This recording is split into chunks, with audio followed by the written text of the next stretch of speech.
duck or soup on a hot summer day. Coffee comes back in a nerve-wracking way. The dishes and laundry take the garbage out. What a day, what a day, what a day.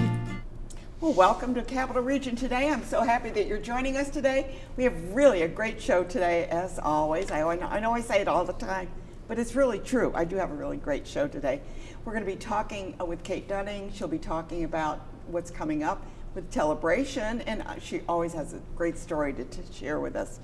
And then we'll be talking with the Schenectady Civic players, and they're doing Chapter 2. And of course, who doesn't love Neil Simon's plays? So we'll learn about that. And then we have our author on today. David Pietrusza has been on our show many times. He's a fabulous historian and writer. This time he's talking about Gangsterland, and we're talking about the time in New York City when the Jazz Age and all those people were out there doing their whatever they did. We're going to find out about what they've been doing. And then we were going to be talking about the Monet experience. Oh my goodness, I was over there and it's wonderful, so don't miss it. But we'll be talking about and seeing a few photos with that. And then we're going to be talking to Wei Qin. She is the president of Schenectady, of I think it's the CCC Albany, but it's the Chinese Community Center. And they're doing a health fair, but they're also doing Peking opera. Oh my goodness, we'll be talking about that as well. So stay tuned for the entire show because we've got a lot coming up. And we're going to start right off with Kate Dudding with Tellabration. Kate is the producer of many of the story circles at Proctors. So we're going to find out about Tellabration. Yes. That's a celebration of telling, right? Exactly. And it started many years ago in Connecticut and has continued on.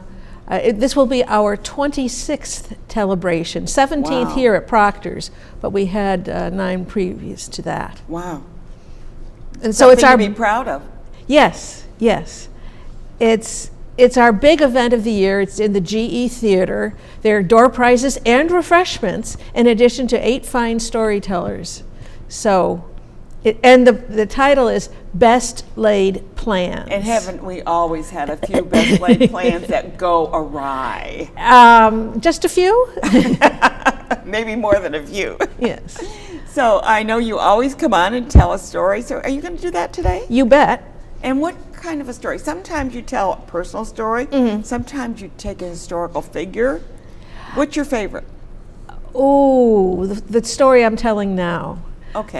All right. There you go. It changes. This is a part of a piece of a story from my CD, Learning About Muslims, that I created before COVID. Oh, okay.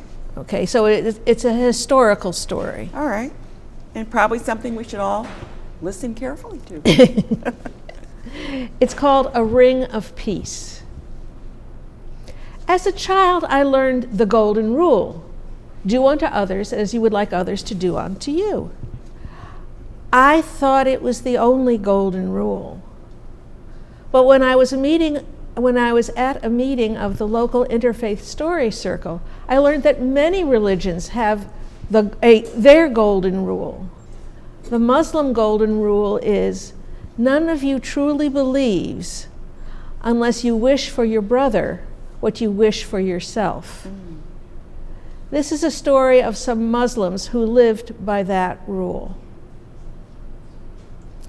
In February 2015, an Arab extremist shot and killed 2 Jews and wounded 5 others outside a synagogue in Copenhagen, Denmark. The fear that generated traveled all the way to Oslo, Norway, 600 miles away. Norway is a country of 5 million people. Only 1,000 of them are Jewish. Because of that attack in Copenhagen, a group of Muslims in Oslo, from ages 17 to 34, started a campaign on social media to create a demonstration of support for the Jews in Oslo. they decided that they wanted to create a ring of peace by the synagogue that Friday, so the Jews exiting from their Sabbath service would see this ring of peace. It was a bitter cold night. People were dressed up in coats and scarves as they held hands and chanted, "No to anti-Semitism, no to Islamophobia, no to anti-Semitism, no to Islamophobia, no to anti-Semitism, no to Islamophobia." One of the organizers said, "There are 150,000 Muslims in Norway, which makes us a small minority, only 3%. So we easily understood how the Jews, a much smaller minority, must really be so uneasy about the incident in Copenhagen. We decided to create a ring of peace so that we could show the Jews they are not alone." Islam means protecting your brothers and sisters, regardless of their religion. When I read that phrase on the internet in this news article, it kept on going around in my head. Islam means protecting our brothers and sisters, regardless of their religion. And it eventually dawned on me that this was just another way of saying the Muslim golden rule. None of you truly believes until you wish for your brother what you wish for yourself. Wow. What a powerful story that is, and the fact that it's true. Yes. I mean, somebody didn't make that up. Now this, there wasn't just one article on the internet. There were multiple articles. CNN was one. There were photos. And when did this occur? 2015. Okay, so that was pretty recent. Yeah. We do have people that do step up and understand that we are all brothers, no matter what. But there are others that don't quite see it that way, Right. as we found out there, where they went in and one person, Right. just one person Right. did that. And yet we tend to paint with a broad brush sometimes. Yes. The addendum to this story is the next week in Oslo, there was a ring of solidarity by a mosque in Oslo. Oh. And they didn't list the speakers in the articles that I found, but there was a photograph of a priest speaking at that event. So multi-faith support of each other.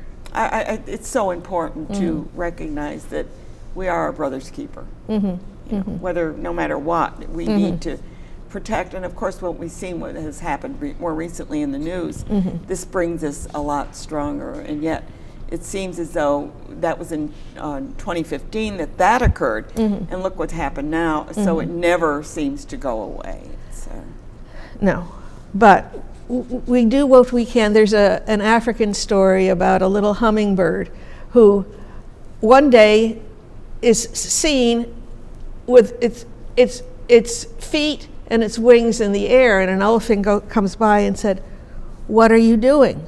"Oh, I heard the sky is going to fall today, so that's why I'm here." He goes, "If the sky is falling, what good it is for you to do that?" He said, "I'm doing what I can." I love that. That's an African little fable that they Yes. have. Yeah. Yeah. So let's go over this one more time, because this is just one of the stories that, I mean, you're illustrating. Yes, the yes. type of This is stories. not the story. You're not going to do it that right. way. It doesn't fit the theme best laid plans. No. Well, except it is an actual best laid plan. yeah. They use social media. They got over 1,000 people. So it was a good plan. Yes. And it was successful. Yes. But not all plans are successful. Not all. Yes. Yes. And so who are some of the stories? Oh, yes. Kent Bushman is our MC, and he will also be sharing a story.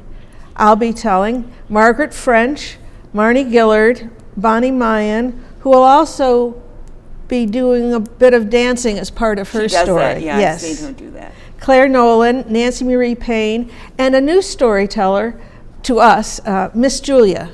Okay. Miss Julia. Yes, she was formerly a preschool teacher, and that is how she wants to be Okay. Well, good for known her. as a, you know. And again, this is going to be on a Sunday or Saturday? Sunday, November 12th, Right.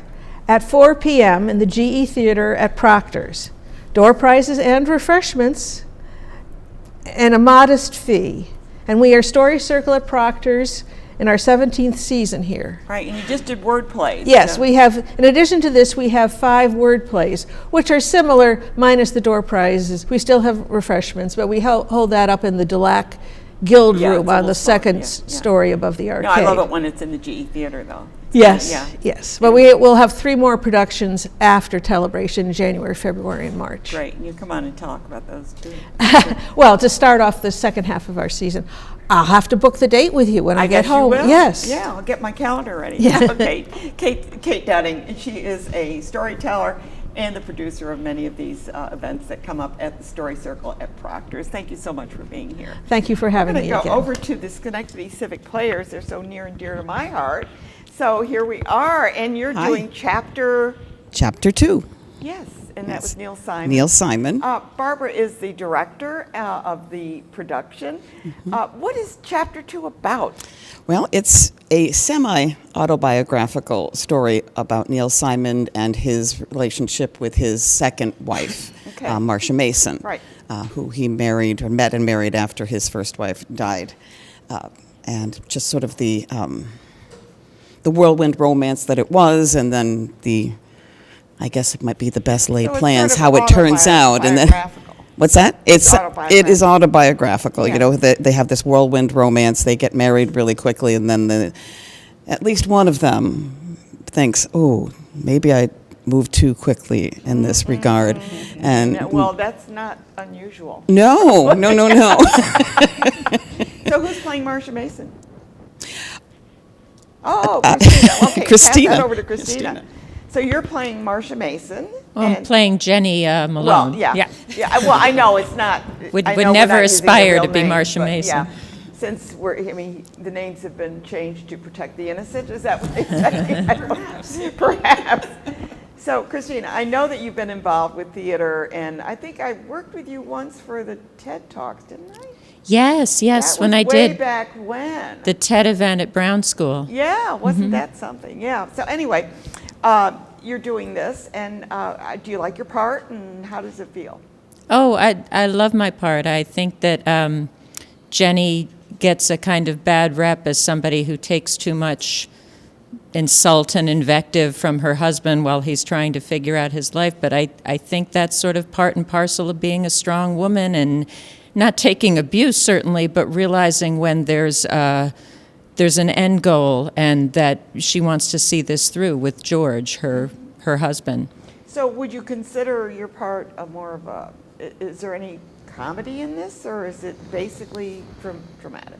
Well, no, there's certainly comedy and there's funny lines, and when you talk to Ryan and Mary, who plays Faye, you're certainly going to see that. I think Jennie has funny lines, but I think she's kind of like the backbone of the plot, and she's going through a lot of angst. But Neil Simon always says that humor doesn't come from big, slapstick stuff. Yeah. It comes from the honesty of, our frailties as we live life. That's right. Okay, well, why don't we pass this over to Mary and find out, since Mary's been discussed here. So, Mary, what part do you play in this? If this is the Neil Simon's wife, you're not the other woman, are you? No. I am, I play Faye, and that's Jenny's best friend. Oh, okay. So definitely a little bit of the comic relief, I would say. Okay. And have you been acting very long, Mary? No, I acted in high school, and this is my first play since. So. I think that this is your maiden voyage to Schenectady Civic Players. It isn't is, yes. So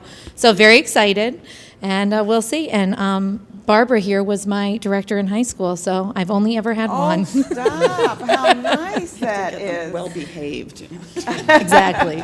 That was a nice getting back together again. It was, And definitely. how did you learn about the play? I honestly just Googled it. So the wonder of the internet, I Oh, suppose. my goodness. You know how those Googles are. You never know what's going to happen. Yes, so, and I saw it and I couldn't resist. And I also went to high school with Ryan, so it's been a reunion here at Chapter 2. Oh, my goodness. Can I ask what school? Troy High School. Okay, there you go. Let's give it a shout out for Troy High School. Why don't you pass that up to Ryan, and we'll ask Ryan about what all he right. thinks about his part.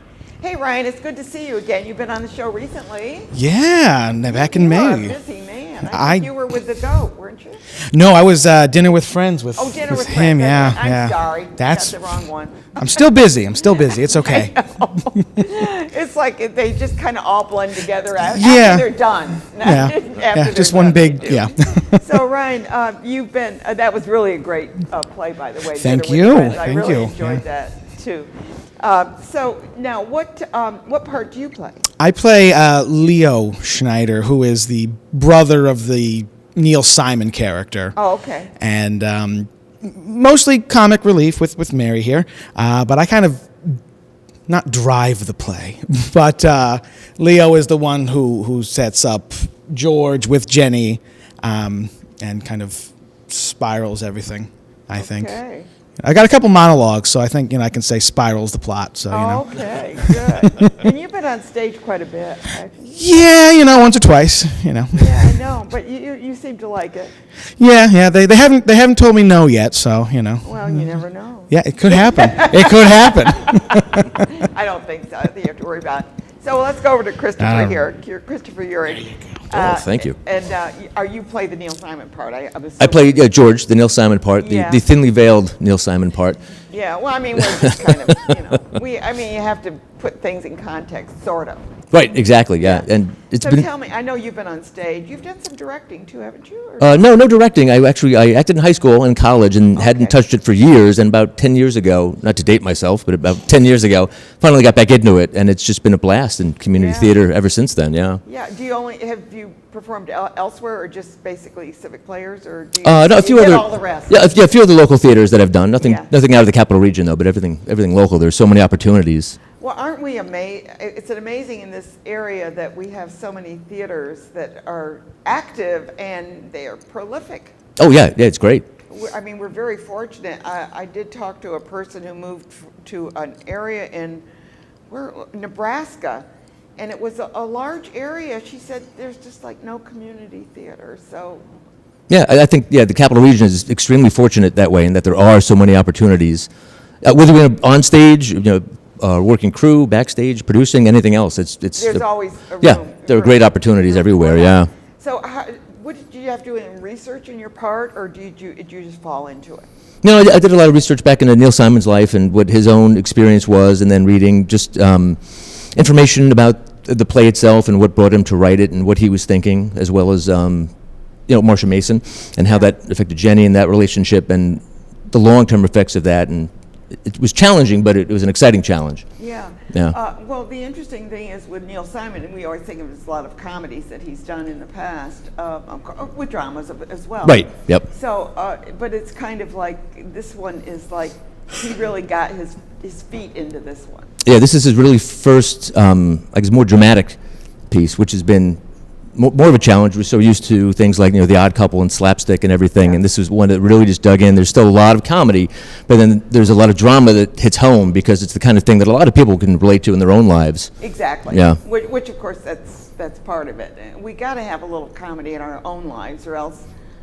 My goodness, can you even imagine not having? If you don't laugh, you're going to cry. Yeah. Yeah. Right. Why don't you pass that up to Barbara, and we'll kind of get a little bit more on this. myself up in this. Yeah, no, yeah. Well, this is if you're watching this, we usually have our overhead mic, and that was a directional mic, and we were getting some problems with sound, so we're giving everybody a little microphone to hold on to. That's their security blanket, right? Okay. I think you might not have picked the when right is person to this twist play? it around right Because this way. You do have a preview night coming up. Yes, that's tomorrow. Okay, you're all set. We're all off Sure. book, right? They're- They may have them backstage. What are you doing, Ryan? I saw you putting your hands up there. So they're ready to go, and props they are are. ready, and costumes. Who's doing costumes? Beth Ruman. Oh, Beth is I really suddenly good. had a brain lapse there, but yes, she's terrific. I've worked with her on Yeah. a few shows, and you Yeah, just really she's can very count on good. her to I come like through Beth with some a lot, beautiful yeah. stuff. Great to work with. And of course, this isn't a period piece in a sense. So you, Well, it's I mean, the 70s. clothing isn't like you've got to have gowns and things. Well, there's no bustles or that sort of thing, no. But it has been a little bit challenging to find, although if you see what my one performer is wearing, but a little bit of a challenge to find things that were more 70s than current day. Yeah. You know, and it's really just to someone who grew up in the 70s, you know, I just assume it's all the same as I wore back then, but you start to look I back hate and to say it, maybe some of those clothes in my I closet. may still have some of them in my closet, exactly. So it definitely had some challenges there, but nothing, again, not like the Heiress or anything like Yeah, that. oh, yeah, exactly. yeah. So this play, give me the dates, and then Well, the preview night is tomorrow at 7:30, and that's a pay what you will. that's pay what you will. So please come on down and see it. They need an audience. They no longer think if I'm laughing that it's funny, so we need other people. They think I'm laughing at them instead of with Well, I have a season ticket, but I do like to go to the preview. Oh, please do. Oh, my Because goodness, it's always yes. a talk back after that. Oh, great. Okay, yes, and that'll be terrific. Yes, so that's preview night is tomorrow night at 7:30, and then we get rolling on Friday, the Friday, 10th, Saturday, Friday, the Saturday, following Sunday, week starts Wednesday. yep, and then Wednesday, Thursday, Friday, Saturday of next week. And so if you don't like to drive at night, you have matinees. I have 2 Sunday matinees, one each, this coming Sunday and then the following Sunday, and that's at 2:30. And then the evening performances that are weekday, if you will, are 7:30, and then it and goes then to 8 Friday and Saturday are 8. Yep. Good. And we've been talking with Cristina James, and she's playing the part of Jennie, and we've got Barbara Davis, and she is the director. Mary Borden is playing Faye, and then we have Christopher over there playing George. And we got Leo over there. No, actually, it's Ryan playing Leo. I want to thank you all for being here, and I say break a leg. Thank you. Thank you very much. We're going to change over here, and we're going to be talking with my guest who wrote this book right here, and it's called Gangsterland. This is David, it's always a pleasure to have you on the show. I know you're on C-SPAN, you're everywhere. His books are amazing, and usually, you know, you're hearing about baseball, and that was your first writer. You kind of did the baseball. Yeah, the first books were You're on a baseball. historian on baseball. Right, yeah. And then you've done all not all the presidents, No. but you've done a lot of them. Early 20th century, basically. Yeah. The elections, yes. The elections and Delano Roosevelt. And Eleanor keeps showing up. Yeah, he just kind of, well, Yeah. those Roosevelts, you know how they Yeah, are. well, yeah. I can't get away from them, no. You can't. But anyway, this book called Gangsterland, I hope I got my mic right. Gangsterland, I found it so interesting. For the first, 13 pages, Yeah. you list people Oh, yeah. and who they are. So I'm looking down the list, and I'm, so Lucky Luciano, and many of those are in there. But when I'm looking and I see George Raft, Yes. and I'm seeing Jimmy Durante, and of course Baby Snooks, so tell us what did it take to make the list of 13 and then to go to delve into each of them throughout the book to explain. Well, the cast of characters is something I've been doing for a You do while that all the now. time, yeah.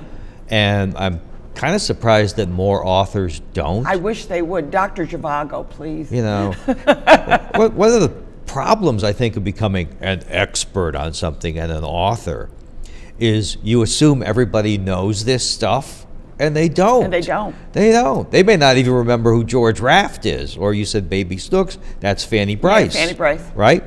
So we compile that, and if they make the show, if they make the pages, more than once, or a significant amount of times, you go into their little bio, and it's also an excuse to put in their birth dates and death dates. And their nicknames. And Oh, their I love their nicknames. nicknames. Their Oh. nicknames and their Big Red full and- names and their Cannibal Jim and and- their real names. Yeah. Because a lot of these people have, George Raft was like George Raft or some Germanic sounding yeah. thing. and without being obtrusive or judgmental about, J. Danforth Quayle or something. It's like, this is just what it was. So Yeah. you try to play it. I try to play it straight. How did you find I look at this and I'm going, where on earth did he find all of these names? I mean, Edna Wheaton, George White, who are these people? It's like... A lot of them are, Edna Wheaton would be a showgirl, and there are a lot of showgirls. You take a look at the movies from the pre-code movies. Oh my goodness. On TCM. TCM, I always watch those. Right. And what are the plots about? It's about Broadway. It's about showgirls. It's about... You often see a lot of movies about jewel robberies.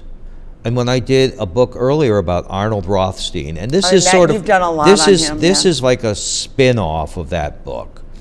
And literally, because I had done a tour earlier, a physical tour of Broadway years ago, and then I was asked maybe a couple years ago to do a radio show on this, to do an interview show, and I said, well, I've still got all my notes.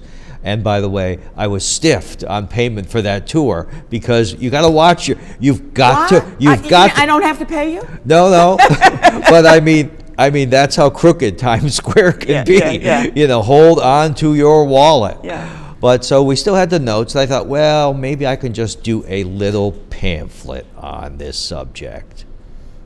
And the results is it got carried away, and it got carried away. You ask how I could find this stuff is, well, you start with that base, and then so many of the newspapers are now online. Online, yeah. Okay, and unlike today's newspapers, which don't give you as many details as they used to, it's like, okay, so who killed that guy last night? Okay, in Schenectady.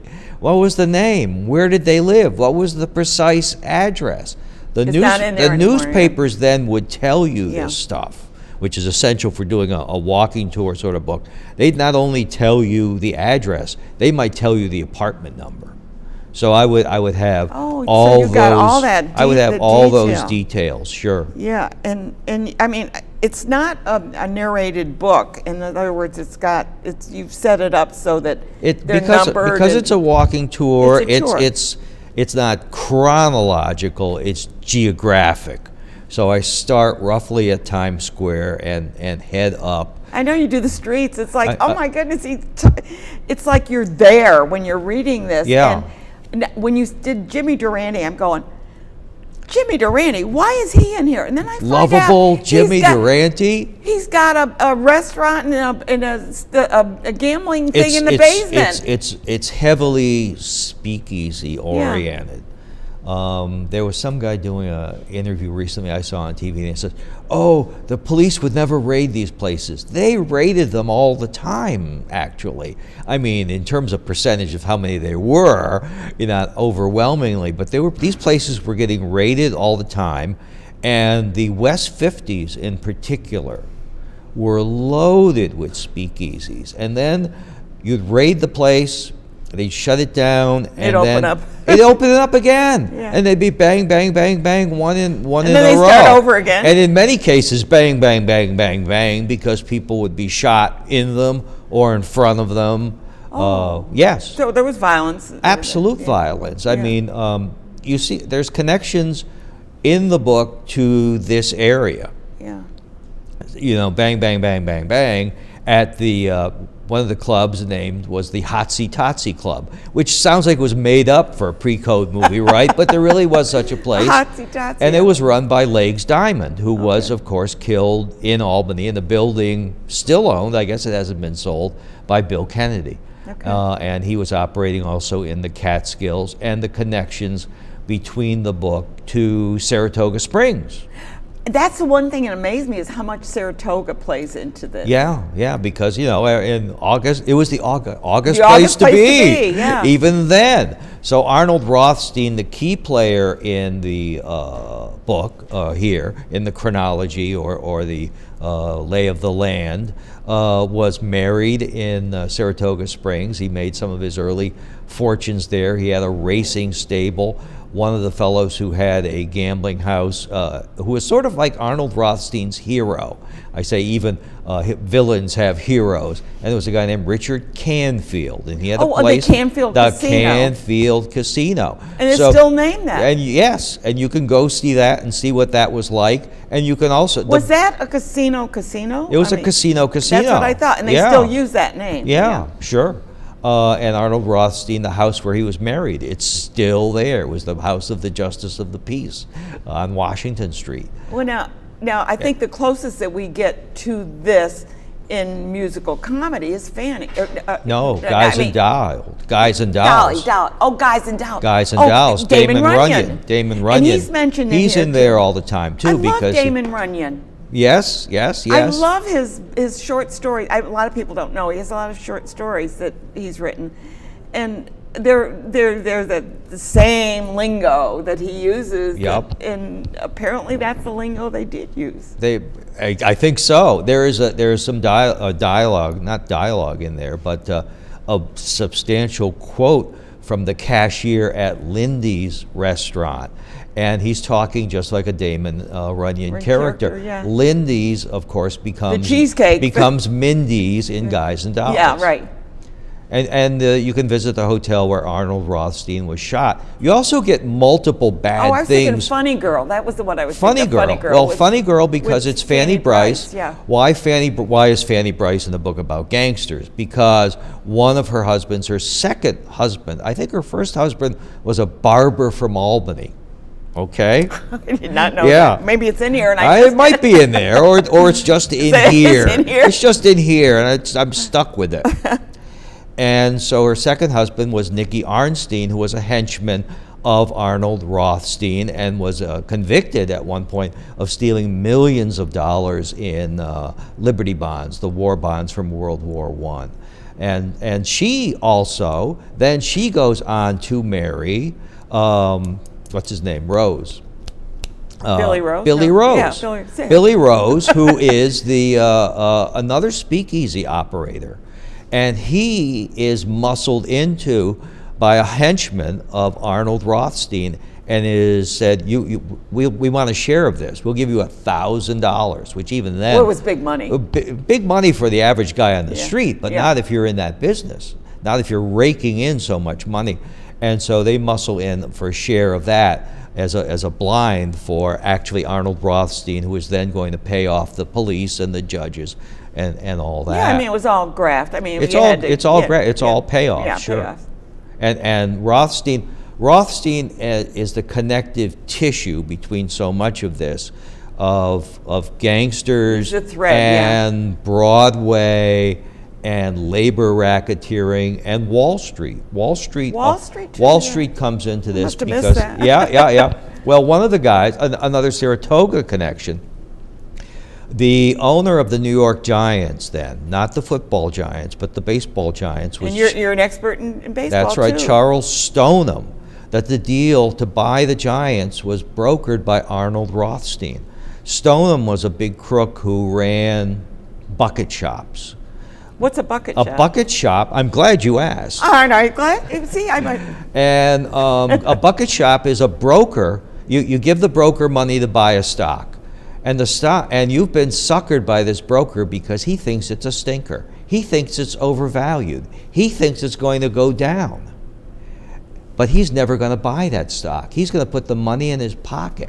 Because he figures it's going to go down, and it's so you're going to going to go lose down. anyway. And that was the racket. Now, occasionally they guess well, wrong. Yeah, that's not a bad idea. That's right. I think that's why they invented the Securities and Exchange Commission. Too. And these guys would often be connected by Tammany Hall. So you get the political machinations of politics and payoffs, and you get Judge was Crater. all intertwined, You wasn't get Judge Crater, the famous disappearing judge in around 1930 or so, who was appointed to the judgeship, believe it or not, by Franklin D. Roosevelt, because I can't get away from these Roosevelts. No, you can't get away from Roosevelt. No. So, it's to me, this is like so fascinating. If you're interested in anything to do with what happened when.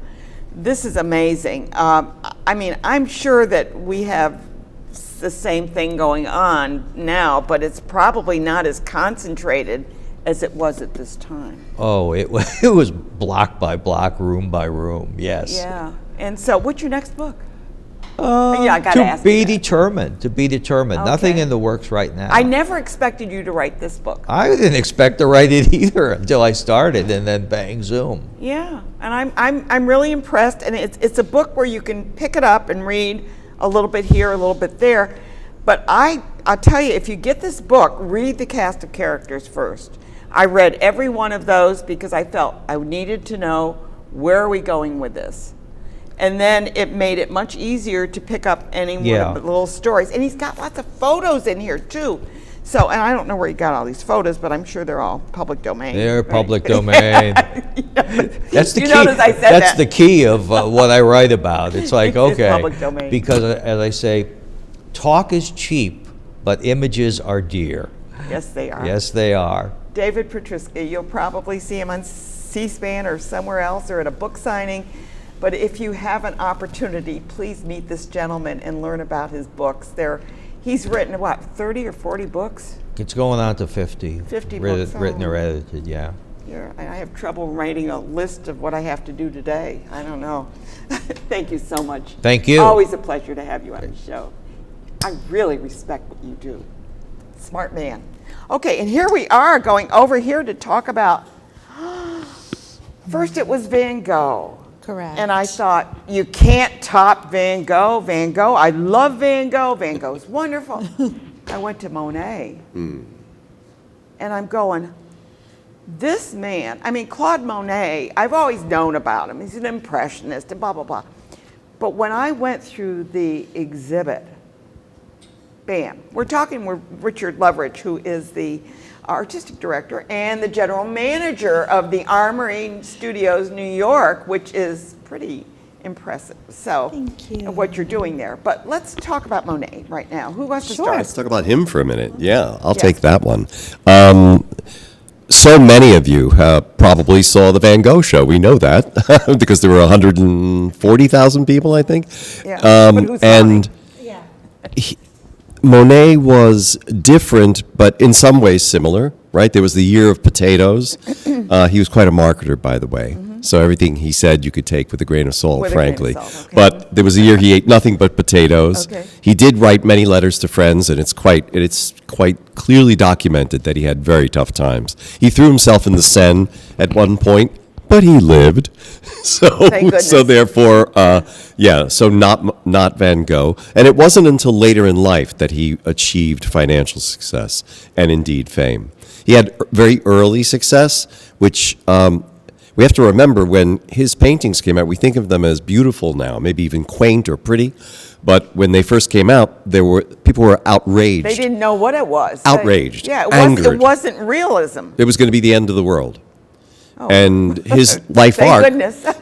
his life arc starts with that rejection, then acceptance, then unbelievable success. I mean, he had what is something that most of our audience has in common with Monet? He collected ukiyo-e prints, which you probably don't do, but he also collected speeding tickets.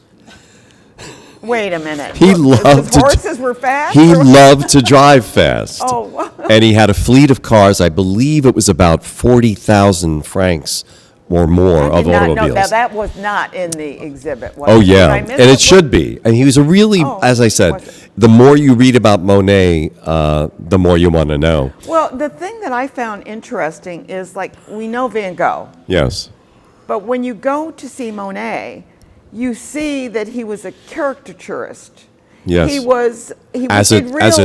realism. As a kid, he Yeah. was a kid and did very exquisite caricatures But of he also local did people. realism. I mean, I saw Yes, some he of did. his paintings that were, they were like a Rembrandt kind of Yes. style. And then you go to Impressionism. Was he the father of Impressionism? No, Because somebody said that Manet was. That all gets pretty confusing, and in Okay. fact, some people say that he And who created cares, the term really? Impressionism. Exactly, who cares? And no, Impressionism was probably a derogatory term initially. like the Big Bang. It was meant to mock the paintings, but they all accepted it. And by the end of his life, after this massive success, 1 million francs for one of his paintings from a Japanese buyer, at the very end of his life, he was irrelevant. The younger artists didn't really respect his work that Really? much. And his grand, beautiful water lilies that we respect so much now, they were not visited for many years. They were water damaged. They were ignored. They put other Well, art his in front of house them. was damaged during World War That was World II. War II. World War I, Yeah. he feared World War I would get close to his house, and it never quite did. It did affect his family. Again, if you read about his life in any way, it's time well spent. Yeah. But the exhibit is wonderful. You'll learn a lot of these things, a lot more. There's some scientific stuff. There's his beautifully recreated atelier. So you sit amongst the artwork. Please use the furniture. Well, we've got pictures. Yeah. Can we bring up the picture of the arbor there with the, I think, there it is. It's coming up. So that's Yeah, Giverny. there it is, right there. Giverny, On the his right. dream home, which was really, but Well, his again, home, but this is his garden. this is coming from You Richard, didn't a send me a marketing picture of guy, his home, and so- he was a big-time marketing guy. Yeah. If you met him doing his plein air painting, people would say, where's your studio? I have no studio. Of course he had a studio. So he was quite a character, and I think I wish I had met him. Well, wait, well, But Giverny was his exquisite home with beautiful gardens. It was amazing. With very colorful surroundings. And guess what? A lot of that is reproduced when you see Claude Monet, the immersive experience. And then, of course, there's the atelier, which is a real room that you can sit in. There are the gardens. There's And then we showed the gardens, but I wanted, can we bring that up one more time, Raymond? I want to mention that while that's up there, I do Yeah. want to mention that you can have a drink in the lounge afterwards. Yes, you So I want to. Or before. Oh, yeah. Or Okay, take it before. with you. just adjacent to Monet. I just wanted to mention it because that Yeah. photo was up there. Yeah, no, just adjacent to Claude Monet, the immersive experience, is the lounge, which, of course, Kim is the GM of. We'll take you there in a second. Just off the Giverny and the beautiful two bridges. There were two of those bridges, and Koi. Yeah, there's one on each side. And the fish in the water. It's crazy, and you can walk on the water. Yeah, you can walk on water. It's the only time you'll be able to walk on water. But there's a space there. You can get a glass of champagne, a project that Kim is working on as well there. You can do special I saw events that there. table, but nobody was there. Oh. Weekends. Oh, weekends. Weekends. Okay, There's I an went on immersive Monday. room like there was with Van Gogh, where you're surrounded And then you everywhere even by have the a drink, artwork. Right, there's your drink. And you can have a special drink at the lounge. But I'll let Kim talk about that. Okay. So yeah, at the Armory Lounge, New York, we have 3 Monets inspired cocktails. We changed it up a little bit. The first one is called our Water Lily. It's beautiful lavender color with violet gin. Oh. And the second one I'm going to mention is the Sunrise, and they're all named after his paintings. It's basically your classic tequila sunrise. And the runaway favorite with all the guests is the Parasol. Yeah, you didn't bring a picture of that one. We did. That's the Parasol in the Parasol was champagne there. I glass. didn't see a parasol on there. Was there on there? No. Oh, No, oh. it's, well, it kind of takes away What from a the tease fame. you are. Oh, I know. But that's a really lovely drink. Lillet Blanc, Saint Germain, honey simple syrup. It's, again, runaway favorite with our guests. Can they go in and just have a drink? Yes, They yes. don't have to go to Monet. They can still go in there. Yeah, the lounge is open to the public every day but Tuesday. Just check our website, and for hours, usually 10 to about You're only 6, closed on 6:30. Tuesday, right? Only on Tuesday, yep. So our lounge, we are also going to be rolling out our new menu, some sandwiches, some salads, freshly made croissants. We got a whole thing coming out on our That's gonna be menu. brand new, because you usually had the sandwiches and everything pre-made. Right now you're going to. Yeah, we do get them from our preferred caterer every day, but we've got additions of a kale salad, a chicken Caesar salad, Oh, a okay, couple so of it's a sandwiches place with to the go. greens, soup. We have yogurt if that's something someone wants. But back to the inspired cocktails, you can come in and grab one before your exhibit and walk around with it. We have our finest single-use plastic for that reason, or any other cocktail that you may want. It's that time of the year again. Our boozy hot chocolate is back. I got to go over there just to have something. You do. And as we mentioned, there is champagne that is sold on the weekends in the garden. In the garden. Yeah, So they it's can a pink be in the sparkling garden and champagne. enjoy their champagne. Correct. You had a big event. I want to just go back just a touch. Sure. You had a huge event for Halloween. Yeah, yes, we did. And Castle the of reason I Terror. mention this is that the building, I don't know if you haven't been into the Armory, but the building is so utilizable. Is that a word? Can I make that one up? It is. I mean, Now it is. Yeah, it's a good word. It's a good word. But I mean, you have the downstairs, you have the mess hall, you've got, and you rent out all that space too. Right. So we did do the Castle of Terror in a non-public area, and we want to thank you for coming and being one of our concierges. I love doing that.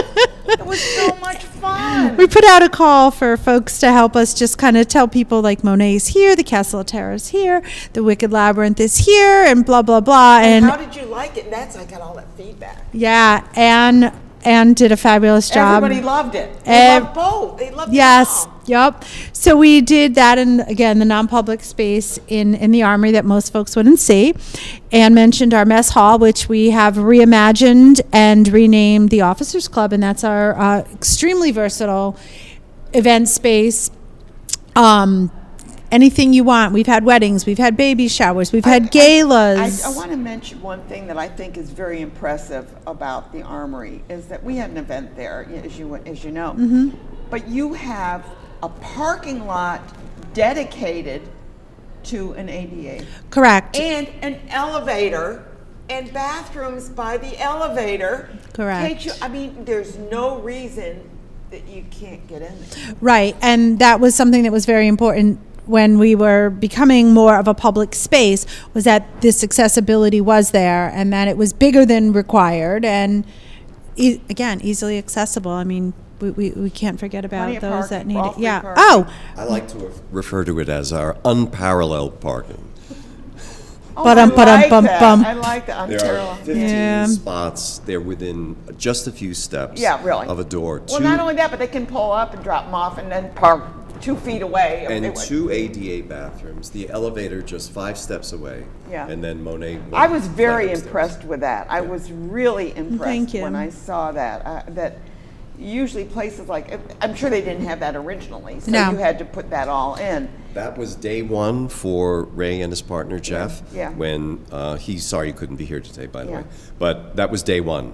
They came in and they realized it was going to be necessary, and it cost twice as much as what they paid, I think, Well, for the I entire know. building. Elevators aren't It was a very expensive proposition, Yeah. but it's something that it was part of their vision, and we're really proud of it. Yeah. Now, how long is Monet going to be there? Of course, we didn't know how long.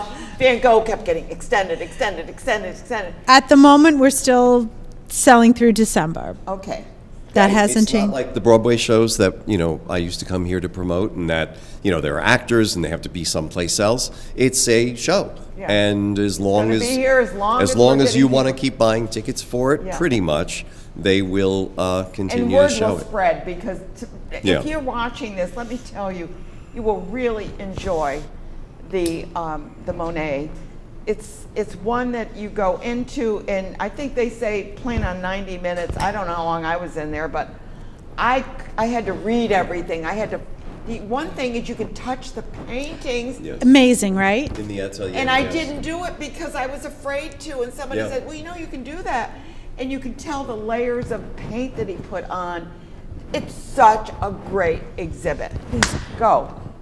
Oh, you yeah. both for being- Oh, thank you. Anything We else you appreciate. wanna add? No, I was just going to add very quickly that Exhibition Hub, there are partners and the folks that are bringing this to us. Fever. This is the second place in North America that you can see their Monet. The other is in Cincinnati, Ohio, I think.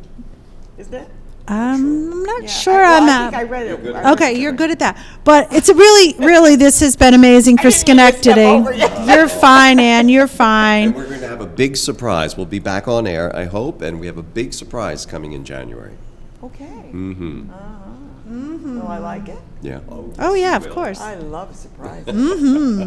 Well, thank you, We have to Ann. watch the show in January to find Yeah, out. So. we appreciate you having us back. Thanks so much Thank for being here. you. Keep up the good work. And look who's here. Hey, Wei, it's so good to see you. And look at what you brought. Yes, I got some really interesting stuff, and I know you love it to show. But the Peking Opera. I know, yes. And what a fabulous artist you have. Exactly. Remember last time we were here, I was here talking about our Peking Opera Academy, received the grant for an art center of the capital region that be able to let us run the school like every Saturday. Our wonderful teacher, Miss Tu Ling Hui, you met her, She's right? wonderful. I loved her. National Tier 1 We have a picture of her performance actually director. coming up too, yeah. Yes. And then she traveled from Binghamton University every Saturday over to teach. And there are 4 types of classes: purely vocal training and posture and movement. You know, the ladies. I know. I was like, oh, you watch them, and it's like, so oh my elegant. gosh, they're And just they're so. adding a lot of things too. They started let to me do see that this. band. Oh yeah, right. You know, just when you Look hold at it, it just that. feels so different. Yeah. This is one. Oh my! I know what this is. When you do the embroidery, so it's on both sides. Yes. Yes. I've seen the paintings like that. They're one right. thing on one side and another Yeah, on well, the other. those ones are highly, that's difficult to do. They're but incredible, but this is gorgeous. What a fan. Yeah, right. Well, Yeah, and it works. Well, it looks really good on you. Yeah, it does, doesn't it? No. Yeah, beautiful. right. And then, you know, the children's got trained to do acrobat, flip over, We've got split, and photos. all the Well, things. why don't we bring up the photos, Raymond, and we'll talk about the photos, and then we'll talk about the health fair too. But let's talk about the photos. The first ones, and I had to put them in some order so it looked okay. So why don't you explain what we're looking at? Right, okay. It's the one on the right there. Yeah, right. So that's the photo of our 3, actually 4 of our students. They do the part of Peking Opera, meaning they fight. They train acrobatics, like the kung fu liking. Yes. And then some of the other photos you have. Oh, the next one, Yeah, Raymond. the next one. Now that is our teacher Ling Hui too. She's a lovely woman. She's in full costume, which is the Tang Dynasty concubine. She will be performing that piece in the in our midterm show, which is coming up in December the 2nd. And we're going to be talking about that. Right. too. Yeah. Right. So if we can go to that flare The for next the. one. Is there another one? Oh. Did we? Yeah, here, Whoop, that is a one, right? So actually, that one. if you see, there are actually 5 figures on top of the flare. So they represent different part of the characters of the show. You will see them all in the show on December 2nd. So the Peking Opera, it's not going to be like going in to see Carmen from beginning to end. No, this is going to be little pieces then. Exactly. You're so good at that, I would say. Yes, so even for just like, say, classic opera, you see, such as Pavarotti can do a full show. Yeah. However, you can see his concert, he does pieces and pieces and 3 tenors. that's, okay, so that's what this is. Will be like this. So we put it on pieces and pieces. Because put on the whole show, it's, you need maybe 2 years to do exactly. together. Now, tell me a little bit more about what you have here, because Absolutely. that's an amazing. Now, I I don't know will what let it is, you but to let's weigh hold a it. ton. I'll let you. It's heavy. So this is a headpiece for a female Qing Yi character. It is heavy. This is gorgeous, right? So basically, they will need to put up the Can you see hair. that? Can anybody see that? This is like amazing. Yeah, front and back. Front and It's back. amazing. It's amazing. I just take my word for it. It's amazing. And see their dresses, if you can see on the screen. See, that's the long sleeve. We're talking about sleeves is this long. That always amazes me how the sleeves are long. Sometimes they have a stick in them too to make them. No. They're just sleeves. So basically, what they can do, they can roll on the sleeve like dancing. I've seen her do but that. then when they get trained, they have to roll it back in one go and then show their hands. You know, so you need training for that. But however, let me present some of their voice. Just Okay. hear this. Okay, here we go. Yeah，好一个角色的女子。I'm not perfect, but here it is. Yes, Yeah. and it's an unusual. It's all high voice, high note type of singing. And how old is the Peking Opera? Oh, it's a really good question. It's over 200 years old. The first beginning officially is for Emperor Qianlong in Qing Dynasty for his 50th birthday. Qing Dynasty. The Qing Dynasty. Okay. And then the Empress Cixi, which is the big patron for Peking Opera. And she has like 3 Peking Opera theaters in her court, which is amazing. She just loves that. Was that like the Forbidden City? No. Yes. Oh, in the two Forbidden in and the I've Forbidden been in City. the Forbidden City. I know. Amazing. It is amazing. I couldn't believe how big it was. It is amazing. Yeah. Come over see the show. I think it's being great. Oh, I need to mention. Look at this. I mean, I'm still holding up this hat. Yeah. But I need to mention there is also a highlight because, okay, opera, the Western opera, the classical opera, and the Chinese, the Eastern opera, gonna have a clash in the show because there's a feature artist from China. He's a classical opera for over, I don't know, like 40 years, and he's actually traveled between China and Germany, and he will present a piece of Italian opera with Miss Tu together. They will interact. Think about that. Think about that. I'm working on it. One is Italian and one is Peking out. Yes. How does that gonna feel? So come over and see it. I'm excited. This is amazing. So when is this going to be? This is in December. When? It's gonna be a Saturday, December 2nd in the afternoon, 3 p.m. Okay, and it's at SUNY. In SUNY Recital Hall. Paid Park Hall. Recital Hall. Recital Hall. Sorry. Yeah. Blah, blah, blah. Well, you can get all the information on the website www.cccalbany.org/Peking Opera. So yeah, come over see the show. Okay, but you also are sponsoring a health fair. So let's talk about that briefly. We have a few minutes to talk about that. Okay, yes. The health fair, we're lucky enough to get the grant from the New York State Department of Health, Morality Office Health, be able to let us to do this health fair with free entry. So it's free. Anybody can go to it. Anybody, just walk in, you sign in by the door. That's the 18th of November. November the 18th. It really features a lot of things, a lot of information, a lot of vendors from Capital Region and even New York City come over and enjoy the fair. And then we featured 4 presentation workshops. The first one is for colon cancer by Dr. Zhu, MD. The second presentation is by for Alzheimer's Association, talking about Alzheimer's disease, early prevention, and really important family support. And then the third one is AMI meditation for stress, burnout, and decision making by American Meditation Institute. The last one is family relationship and mental health, which is a lot of family right now seems You're facing. dealing with a lot of that. And then also offer 2 free screening services. The first one is offered by Dr. Tina and her wonderful Chasing Health team, who specialize in high blood pressure solutions, which is wonderful. And then the second one offered by Dr. Mabel Chen, who is eye surgeon, who would do free eye glaucoma screening. Talk about glaucoma. Yeah, Glaucoma yeah, screening. and it's wonderful. The assembling woman, Faye, would open up the fair for us. Really appreciate that. Really, I like to also make it fun. We even have Tai Chi performances during the presentations. So if you're looking at the 18th, remember that's the day of the big parade. Yeah, I know. So I know. no, that's great because Yeah. you come down, you do the health fair, go out, get dinner, and go to other things. Make it a whole day. Exactly. And go from health to entertainment and in between. Yeah. I want to tell you who's coming up on our next show. You just say, wait, because you're not getting this back for a minute. Okay. Carmen Lookshire will be singing her new single that she's got out, the Octavo Singers. And we have 3 very special guests coming on. They've written, one of them has written a book called Love Letter from Pig, and it's Pig because she couldn't say big when she was small, so she used the name Pig.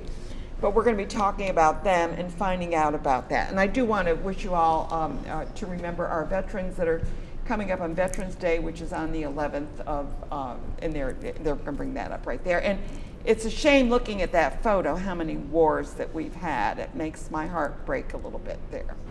So thank you for watching Capital Region Today. I'm Ann Perillo, your host, and we got another great show coming up, so stay tuned.